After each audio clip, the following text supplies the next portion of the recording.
ಬಣ್ಣ ಬಣ್ಣದ ದೊಡ್ಮನೆ ಇದೀಗ ಕತ್ತಲು ಮನೆಯಾಗಿದೆ. ಬಿಗ್ ಬಾಸ್ ಎಂದಿದ್ದ ದೊಡ್ಮನೆಗೆ ಬೀಗ ಬಿದ್ದಿದೆ.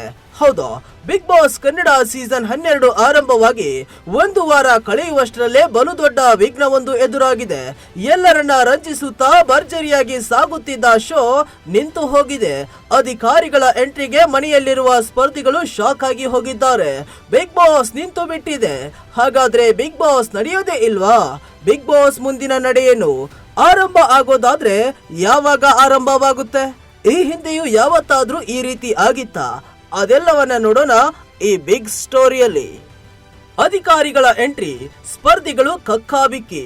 ಹೌದು, ಮಾಲಿನ್ಯ ನಿಯಂತ್ರಣ ಮಂಡಳಿಯಿಂದ ಸೂಕ್ತ ಅನುಮತಿ ಪಡೆಯದ ಕಾರಣಕ್ಕೆ ಬಿಗ್ ಬಾಸ್ ಕನ್ನಡ ಸೀಸನ್ 12ರ ಶೋ ಸ್ಥಗಿತಗೊಂಡಿದೆ. ಕೆಲವೇ ದಿನಗಳ ಹಿಂದೆ ಆರಂಭವಾಗಿದ್ದ ಈ ಅದ್ದೂರಿ ಶೋಗೆ ಕಾನೂನಿನ ತೊಡಕು ಉಂಟಾಗಿದೆ. ಬಿಗ್ ಬಾಸ್ ನಡೆಯುತ್ತಿದ್ದ ಜಾಲಿವುಡ್ ಸ್ಟುಡಿಯೋಸ್ಗೆ ರಾಮನಗರ ಜಿಲ್ಲಾಡಳಿತ ಅಧಿಕಾರಿಗಳು ಬೀಗ ಜಡಿದಿದ್ದಾರೆ. ಇದರಿಂದಾಗಿ ಶೋ ಸ್ಥಗಿತಗೊಂಡಿದೆ. ದೊಡ್ಡ ಮನೆಯಲ್ಲಿದ್ದ ಎಲ್ಲಾ ಸ್ಪರ್ಧಿಗಳನ್ನ ಹೊರಗೆ ಕಳುಹಿಸಲಾಗಿದೆ. ಪ್ರಿಯ ವೀಕ್ಷಕರೇ, ನಿಮಗೆ ಗೊತ್ತಿರಲಿ, ಈ ರೀತಿ ಸನ್ನಿವೇಶ ಹಿಂದೊಮ್ಮೆ ನಡೆದಿತ್ತು.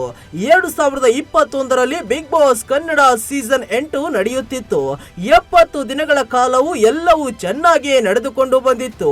ಆದರೆ ಸಮಯದಲ್ಲಿ ಕೊರೋನಾ ವೈರಸ್ ಹೆಚ್ಚಾಯಿತು. ಕಾನೂನಿನ ಪ್ರಕಾರ ಬಿಗ್ ಬಾಸ್ ಶೋ ನಿಲ್ಲಿಸುವುದು ಅನಿವಾರ್ಯವಾಗಿತ್ತು. ಆಗ ಎಲ್ಲ ಸ್ಪರ್ಧಿಗಳನ್ನ ಹೊರಗೆ ಕಳುಹಿಸಲಾಗಿತ್ತು. 1 ರಿಂದ 1.5 ತಿಂಗಳ ನಂತರ ಸೀಸನ್ 8ರನ್ನ ಮತ್ತೆ ಆರಂಭ ಮಾಡಲಾಗಿತ್ತು.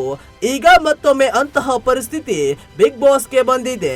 ಆದರೆ ಆಗ ಕೊರೋನಾ ಕಾರಣದಿಂದ ಹೊರಗೆ ಬಂದ್ರೆ ಈಗ ನಿಯಮ ಉಲ್ಲಂಘಿಸಿ ಶಿಕ್ಷೆ ಅನುಭವಿಸಬೇಕಿದೆ. ಆದ್ರೆ ಈ ಬಾರಿಯ ಕಾನೂನಿನ ಸಂಕಷ್ಟದಿಂದ ಯಾವಾಗ ಹೊರಬಂದು ಮತ್ತೆ ಬಿಗ್ ಬಾಸ್ ಆರಂಭ ಆಗುತ್ತೆ ಎನ್ನುವುದರ ಬಗ್ಗೆ ಕುತೂಹಲ ಕೆರಳಿಸಿದೆ. ಈಗಲ್ಟನ್ ರೆಸಾರ್ಟ್ಗೆ ಶಿಫ್ಟ್. ಹೌದು, ನಿನ್ನೆ ನಡೆದ ದಿಢೀರ್ ಬೆಳವಣಿಗೆಯಿಂದ ಮನೆ ಮಂದಿ ಶಾಕ್ ಆಗಿ ಹೋಗಿದ್ದಾರೆ. ಮನೆಯೊಳಗೆ ಭರ್ಜರಿ ಜಗಳ, ಹಾಡು, ಕಾಮಿಡಿ, ಡ್ಯಾನ್ಸು, ಲವ್ ಗಿವ್ ಎಂದೆಲ್ಲ ಸಮಯ ಕಳೆಯುತ್ತಿದ್ದ ದೊಡ್ಡ ಮನೆ ಸ್ಪರ್ಧಿಗಳಿಗೆ ಅಧಿಕಾರಿಗಳು ಶಾಕ್ ಕೊಟ್ಟಿದ್ರು. ತಹಶೀಲ್ದಾರ್, ಪೊಲೀಸರು ದೊಡ್ಡ ಮನೆಯೊಳಗೆ ಕಾಲಿಡುತ್ತಿದ್ದಂತೆ ಇಡೀ ಮನೆ ಮಂದಿ ಒಂದು ಕ್ಷಣ ಕಕ್ಕಾಬಿಕ್ಕಿಯಾಗಿದ್ರು. ಏನಾಗ್ತಿದೆ ಎಂಬುದರ ಬಗ್ಗೆ ಗಾಬರಿಗೊಂಡಿದ್ರು. ನೋಡುತ್ತಿದ್ದಂತೆ ಎಲ್ಲರೂ ಆಚೆ ಬರಬೇಕು ಎಂಬ ಸೂಚನೆ ಬಂತು. ಅಧಿಕಾರಿಗಳ ಮತ್ತು ಆಯೋಜಕರ ಮಾತಿನಂತೆ ಎಲ್ಲ ಸ್ಪರ್ಧಿಗಳು ಹೊರಗಡೆ ಬಂದ್ರು. ಆರಂಭದಲ್ಲಿ ಅವರನ್ನ ಬಿಗ್ ಬಾಸ್ ಮನೆ ಪಕ್ಕದಲ್ಲಿರುವ ಒಂದು ಸ್ಟುಡಿಯೋಗೆ ಕರೆದುಕೊಂಡು ಹೋಗಿ ನಿಯಮಗಳ ಬಗ್ಗೆ ಮನವರಿಕೆ ಮಾಡಿಕೊಡಲಾಯಿತು.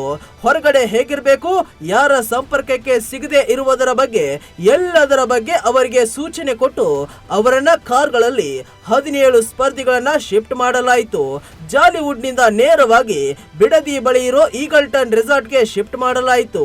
ಸುಮಾರು 15 ರೂಮ್ ಬುಕ್ ಮಾಡಿ ಅಲ್ಲಿ ಅವರನ್ನ ಇರಿಸಲಾಗಿದೆ ಎಂಬ ಮಾಹಿತಿ ಸಿಗ್ತಾ ಇದೆ. ಬಿಗ್ ಬಾಸ್ ಮುಂದಿನ ಕಥೆ ಏನು? ಹೌದು, ಇದೆಲ್ಲ ಬೆಳವಣಿಗೆ ನಡೆಯುತ್ತಿದ್ದಂತೆ ದುತ್ತನೆ ಎದ್ದು ಕುಂತಿರುವ ಆಯೋಜಕರು ನಿನ್ನೆಯಿಂದ ಮ್ಯಾರಥಾನ್ ಮೀಟಿಂಗ್ ನಡೆಸುತ್ತಿದ್ದಾರೆ. ಮುಂದಿನ ಕಾನೂನು ಹೋರಾಟ, ಸ್ಪರ್ಧಿಗಳ ಗೌಪ್ಯತೆ ಸೇರಿ ಎಲ್ಲದರ ಬಗ್ಗೆ ಸಭೆಗಳ ಮೇಲೆ ಸಭೆ ನಡೆಸುತ್ತಿದ್ದಾರೆ. ಮತ್ತು ಬಿಗ್ ಬಾಸ್ ಮತ್ತೆ ಆರಂಭ ಆಗುವ ಸೂಚನೆ ಬರುವವರೆಗೆ ಎಲ್ಲ ಸ್ಪರ್ಧಿಗಳನ್ನ ರೆಸಾರ್ಟ್ ಅಲ್ಲಿ ಇಡಲಾಗುತ್ತದೆ. ಬಿಗ್ ಬಾಸ್ ಆಯೋಜಕರು ಕೋರ್ಟ್ ಮೊರೆ ಹೋಗುವ ಸಾಧ್ಯತೆ ಹೆಚ್ಚಿದೆ. ಇಂದು ಕೋರ್ಟ್ನಲ್ಲಿ ಅರ್ಜಿ ಸಲ್ಲಿಸಿ ತಮ್ಮ ವಾದವನ್ನ ಮಂಡಿಸಲಿದ್ದಾರೆ. ವಾದ ಪ್ರತಿವಾದವನ್ನ ಆಲಿಸಿ ನ್ಯಾಯಾಲಯ ಆದೇಶವನ್ನ ನೀಡಲಿದೆ.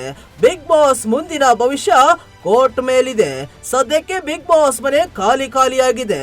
ಕೆಲವೇ ಗಂಟೆಗಳ ಹಿಂದೆ ಕಲರ್ಫುಲ್ ಬೆಳಕಿನಿಂದ ಜಗಮಗಿಸುತ್ತಿದ್ದ ದೊಡ್ಡ ಮನೆಯಲ್ಲಿ ಈಗ ಕತ್ತಲು ಆವರಿಸಿದೆ.